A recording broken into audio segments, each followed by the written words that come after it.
దేన్ని బట్టి నిర్ణయిస్తాడంటే సంవత్సరాల బట్టి నిర్ణయిస్తాడు. దాని రెండు రిఫరెన్స్. ఆనోకు 300 సంవత్సరాలు దేవుడితో నడిచాడని దేవుడు ప్రకటించాడు. తర్వాత కాలేబు 40 సంవత్సరాలు వెంబడించడం ప్రకటించాడు. దేవుడు సంవత్సరాల బట్టి వాళ్ళ జీవితంలో దేవుడితో నడిచాడనే విషయం దేవుడు ప్రకటించాడు. మిమ్మల్ని ప్రశ్న అడుగుతున్నారు, మీ జీవితంలో దేవుడితో నడిచిన నమ్మకమైన సంవత్సరాలు ఎన్నండి? మీ జీవితంలో దేవుడితో నడిచిన నమ్మకమైన సంవత్సరాలు ఎన్ని? ఒక అతను అన్నాడు, బ్రదర్ 2011 స్టార్ట్ చేస్తున్నారని. ఇంతవరకు స్టార్ట్ చేయలేదు జీవితంలో, ఇంకెంతవరకు ప్రారంభం కాలేదు. దేవుని ఎప్పుడో నమ్ముకున్నారు, సీనియర్ ఉంది, చాలా సీనియర్, కానీ నమ్మకమైన సహవాసం ఇంకా ప్రారంభం కాలేదు.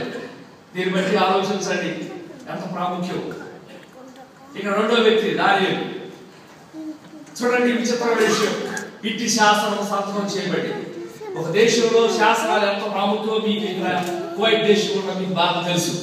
ఏది జాగ్రత్తగా ఉండాలి, ఏది జాగ్రత్తగా ఉండకూడదు, శాసనం అనేది చాలా ప్రాముఖ్యమైనది. అక్కడ ఒక శాసనం వచ్చింది. ఎవరు